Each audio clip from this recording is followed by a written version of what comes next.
Alright, well, I want to talk to you today about roundabouts. But the laws involved around roundabouts and the actual design of roundabouts prevents them from being used correctly.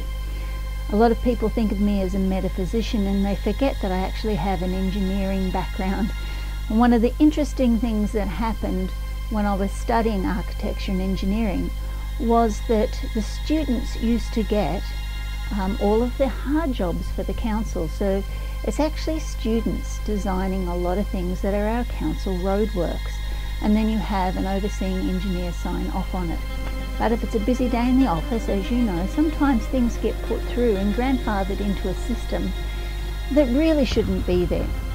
So what I thought I'd do is explain how a roundabout should work. These days, unfortunately, most roundabouts are never round. They're usually elliptical, and actually oblong roundabouts or squares with just round corners work the best with roundabouts. I designed this way. You have a centre, right, with trees and things growing in the centre, right, which nobody ever should go across. And then you have exits, right, now, and then you have your traffic going around these roundabouts. Right, the idea of the roundabout is that it's supposed to keep traffic flowing, right?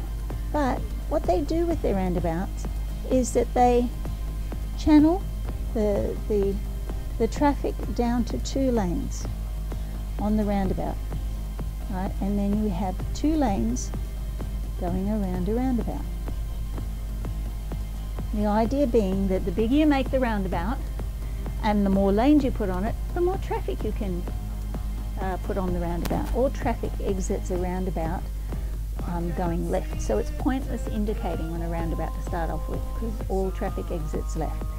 But you're supposed to indicate on the roundabout, which is ridiculous because you can't exit right, even though you might want to go around these. Still have to travel around the roundabout in the one direction, right? So all traffic on the roundabout goes around in the one direction, right? So therefore all exits are left, no right exits. So if you want to lead up to your immediate first exit on the roundabout, you're expected to stay in the left-hand lane, follow the left-hand lane of the roundabout around and exit that way. So here's one car,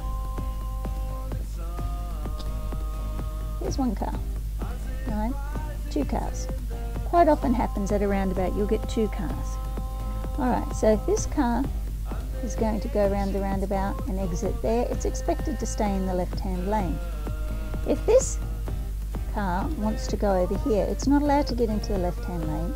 It is expected to merge into the right-hand lane, regardless of any traffic coming this way. So it actually has to jump over 2 lanes of traffic, right? So potential accident there.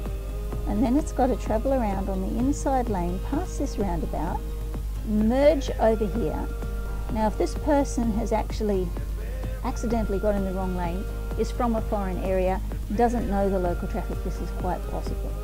So there's another possibility of collision there, right, as the person has to actually change lanes on the roundabout twice to get into the correct lane to exit the traffic over here. Heaven forbid that he wants to exit over here, because he has to continue around this side, past this exit, right, giving any traffic on the outside lane a false sense of security when he suddenly has to enter into this lane of traffic. So another possible collision there, right, to exit over here. Alright, so as we can see, the way that roundabouts are currently being designed does not work, in that you have to stop, this car has to stop, it has to give way, right? The idea of roundabouts is to not impede the flow of traffic, so that traffic does not have to stop on a roundabout. The law says you must not change lanes on a roundabout, yet if you're using a roundabout correctly and you want to make an exit to the 3rd or more exit on the roundabout, you have to change lanes at least twice. Once here and once before your exit, right? And that allows 2 opportunities for collision. This is not the way that roundabouts were designed originally. This is the way that some student has come up with it, not understanding how the laws of time and motion function in order to make traffic flow very quickly.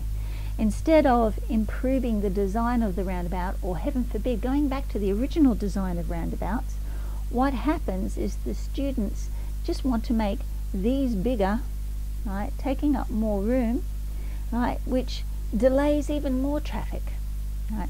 And then to try and stop the flow of traffic getting blocked there, they funnel the traffic from being 4 lanes down into 2, which again slows traffic. So at our busy times, our roundabouts, rather than aiding the flow of traffic, begin to impede the flow of traffic. This design does not work. This is a student's design and should be thrown out all around the world. Now let me explain to you how and why roundabouts were originally designed and what they were to do.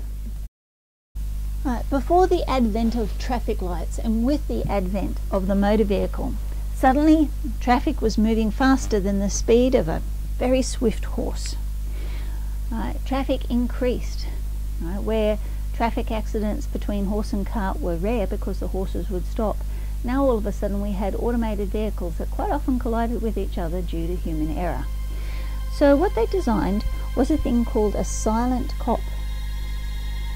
A silent cop or silent policeman sat in the middle of the road when you had 4-way traffic. And this silent cop was to make traffic, rather than doing a diamond turn. A diamond turn was coming out into the center of the road and turning here. So what this silent cop actually forced you to do was to cut the corners when you did a turn. Now cutting these corners still allowed for the possibility of collision from each way. So what they decided to do was make the silent cop bigger. Right? So they made a circle, right, or a turning circle, which is sometimes oblong, an area where cars could not go directly across these intersections and pass into the middle. Cutting off the corners actually eased the flow of traffic. So simply they got rid of the diamond turn, cut the corners out completely. So only a single flow of traffic could go around the roundabout in the same direction.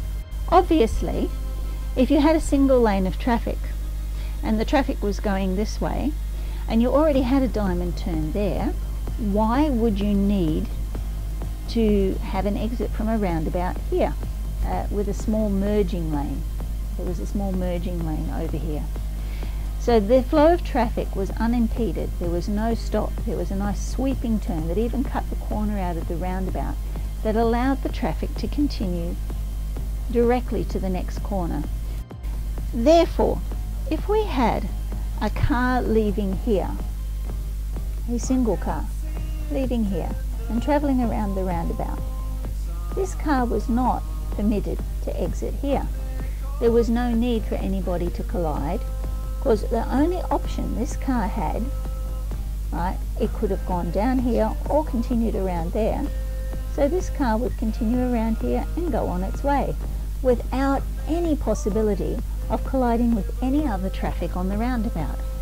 The same happened with all of our traffic, right? It was about taking 2 turns, right, with no opportunity to collide. So to sum up, roundabouts should be a single lane of traffic around a turning circle that has a turn left anytime with care lane off each of its points of entry that facilitates swift and rapid movement across 2 turns. This is the way that roundabouts should be designed. Now, if it is done that way, there is no possibility of collision and traffic can move on and off the roundabout swiftly. The only person that the car has to look out and give way for is the single lane of traffic.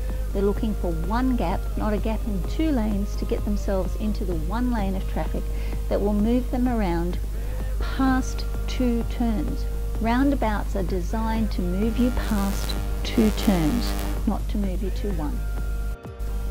Anyway, so just a little word for people in our roads department and our government road design departments. Guys, you're spending billions of dollars on making bigger problems for yourself. If you go back to the original design of roundabouts, keep it small, keep it simple, they'll work much better. Every blessing to you.